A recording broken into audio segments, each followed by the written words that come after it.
Ainda pegando o final dessa visita do Blinken à China, em que o Xi Jinping se demonstrou bastante irritado, digamos assim, né? Tipo assim, que hora que esse cara vai embora?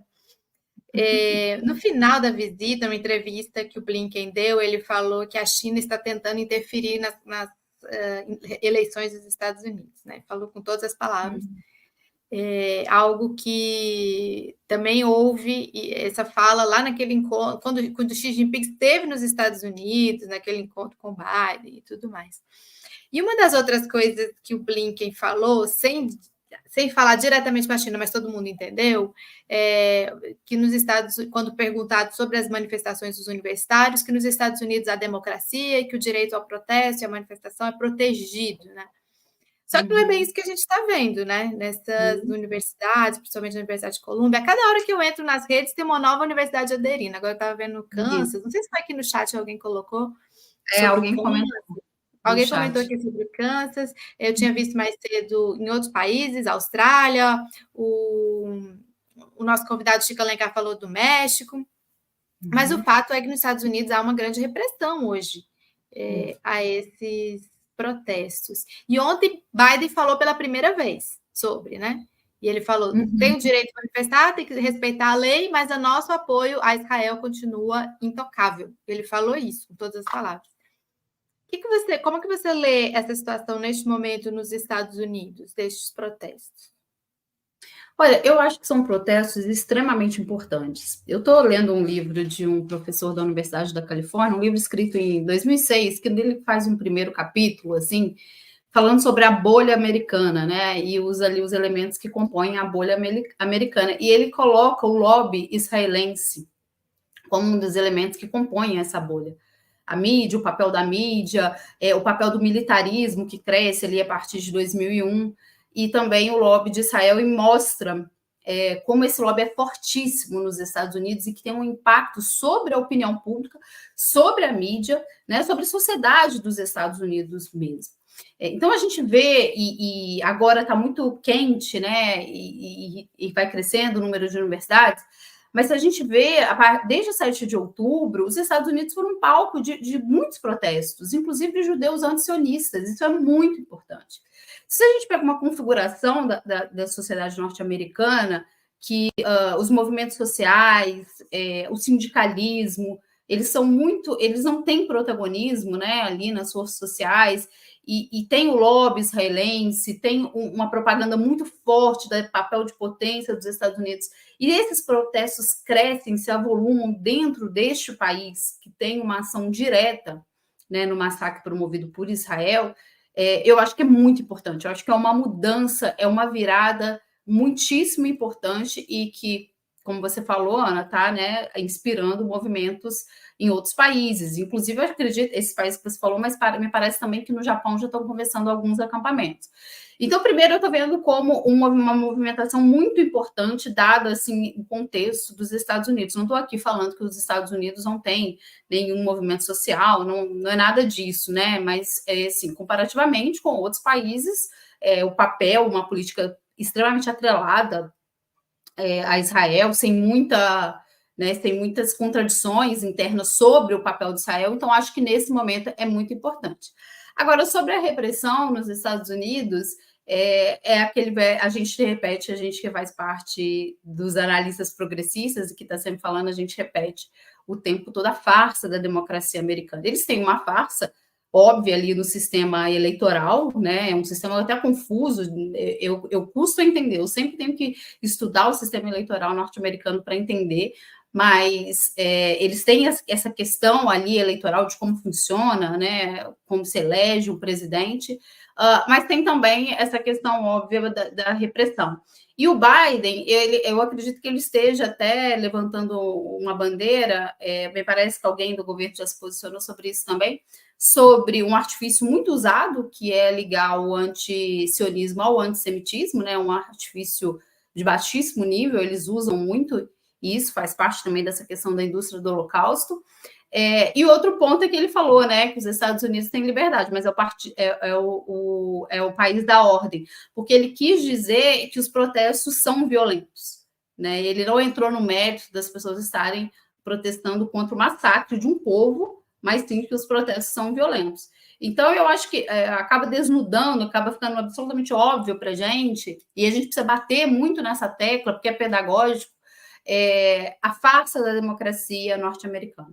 Porque a gente vê, muitas vezes a gente liga o YouTube, né? Tem muitos analistas, a televisão então nem se fala, né? Na televisão principalmente, em que a régua de comparação é com os Estados Unidos, e os Estados Unidos, muito pior, os Estados Unidos usam essa bandeira da democracia para fazer intervenção, para minar e limitar a soberania de uma série de países, né? E com, às vezes, consequências muito catastróficas, como foi o caso, um dos casos mais emblemáticos que eu acho que é o caso da Líbia, né? Os Estados Unidos destroçaram a Líbia, é um caso recente, tem o caso do Iraque, do Afeganistão, enfim, vários. A gente pode falar sobre a pressão que eles utilizam para limitar a soberania da Venezuela, de Cuba, da Nicarágua, enfim, mas sempre muito presente com essa bandeira da democracia, que infelizmente muita gente compra, né? Muita gente compra, já divide o mundo entre a democracia europeia, norte-americana e o outro lado do mundo autoritário. Então, eu acho que tem essas duas questões. Primeiro, é muito importante, dada a configuração da sociedade norte-americana, e, em segundo lugar, muito importante para a gente bater na tecla de que os Estados Unidos reprimem protestos, que eles usam a bandeira da democracia, eles manejam muito bem essa bandeira de acordo com seus interesses. Rose, há dias atrás eu assisti uma entrevista de um jornalista americano britânico, na verdade, chamado Piers Morgan, com o professor John Mearsheimer. O Piers Morgan, o professor Mearsheimer estava falando sobre a perspectiva da guerra na Ucrânia, depois da aprovação desses recursos, né, do governo americano, mais de 60 bilhões de dólares. O John Mearsheimer estava dizendo que a guerra estava perdida, que muito provavelmente que a Rússia deve ganhar essa guerra, né, em função de vários fatores que vários analistas já estão colocando na mesa, a superioridade militar, de armamento, de exército, né? Enfim. E o Piers Morgan fala sobre isso não é lamentável, porque, afinal, os Estados Unidos ele é o campeão da democracia no mundo, ele defende a democracia em todo o planeta. E aí teve essa resposta antológica do professor Mearsheimer, dizendo que não é verdade isso, né? Na verdade, os Estados Unidos ele patrocina golpes de Estado e derrubada de governos democráticos há mais de 60 anos, né? Alia-se às piores ditaduras. Então, não é verdade que ele tem esse compromisso todo com a democracia. Isso aí, na realidade, aí já sou eu falando, né? É uma fantasia de parte de setores midiáticos, né, que criaram essa fantasia dos Estados Unidos defensor da democracia, quando isso não é verdade. A minha pergunta é sobre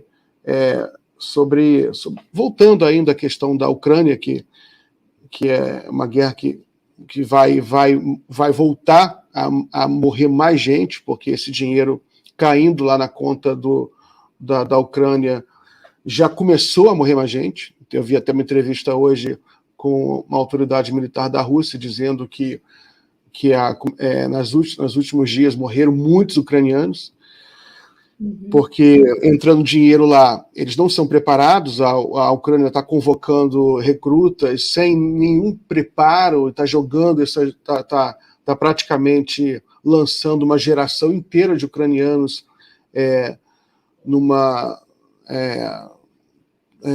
máquina de moer carne ali, naquele fronte, e a Europa parece que não, a Europa parece completamente ensandecida, as lideranças europeias parecem completamente embriagadas pela hubris da guerra, cegas para uma realidade que está na cara deles, né, que é uma guerra que não pode ser vencida, porque para a Rússia é uma questão existencial. E a Rússia a gente já tem estatísticas que a Rússia ela tem uma quantidade de armas superior a toda a OTAN, todos os países da OTAN juntos. Ela cresceu muito, a Rússia, nos últimos anos, depois da guerra, inclusive, né? Aumentou o número o exército cresceu, a produção industrial, a economia russa, que eles queriam massacrar a economia russa, né, com essas sanções, acabaram que elas foram uma dádiva para a Rússia, porque permitiram um processo de reindustrialização super acelerado da Rússia.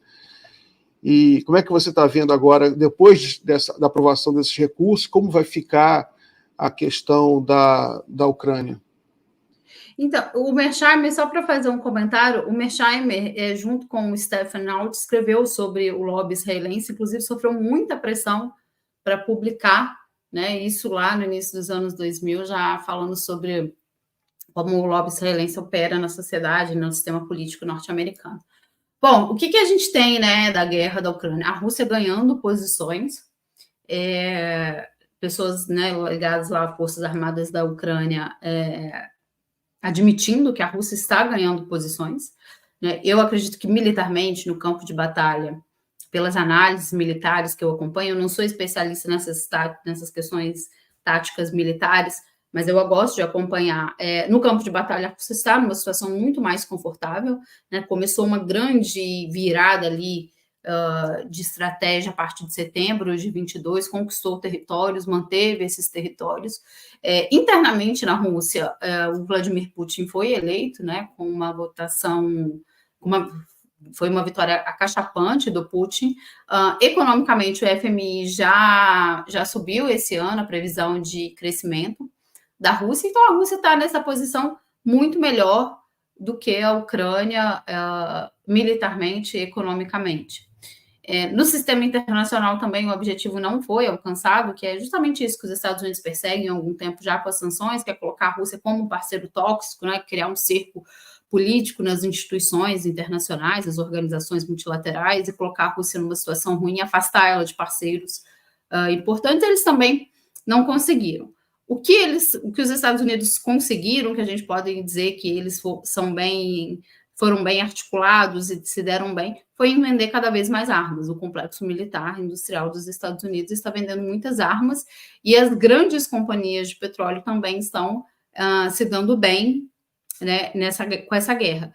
Quem está se dando mal, obviamente, por uma questão humanitária, também é o povo ucraniano, que tem um presidente débil, né, que não consegue apresentar resultados. Daqui um mês, faz um ano que a Ucrânia começou uma contraofensiva sem resultados, e eles já admitiram isso, que eles não tiveram resultados, e a Europa é o grande X da questão neste momento, né, porque a Alemanha e a França têm dado sinais aí de que querem aumentar, que querem escalar com a Rússia. Essa questão da Europa é curiosa porque me parece que eles estão já prevendo que o Donald Trump pode ser eleito, né? E ele fala que vai acabar com essa guerra em um dia, enfim, não quer dizer que ele vai exatamente fazer isso, mas a gente sabe que ele é contrário à guerra com a Rússia, mas e que ao invés de eles tentarem uma saída negociada com a Rússia, porque os políticos russos, né, o Putin, não só os políticos, né, mas os representantes do governo, a Zakharova, o Peskov, eles estão...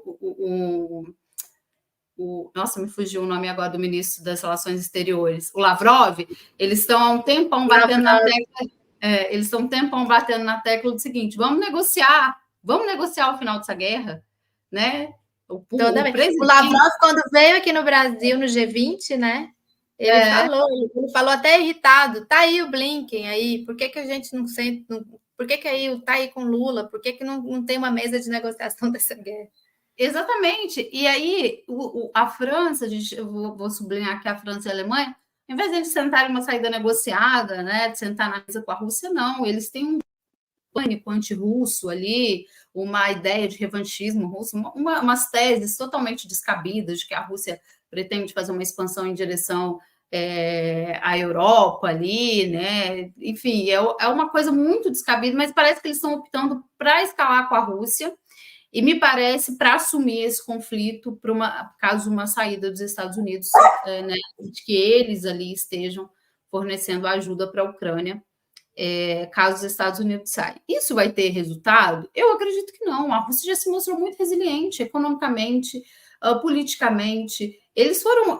o que se inaugurou de sanções ali em fevereiro de 2022 foi uma coisa absurda. Eles estão com as reservas congeladas, né? E mesmo assim estão crescendo.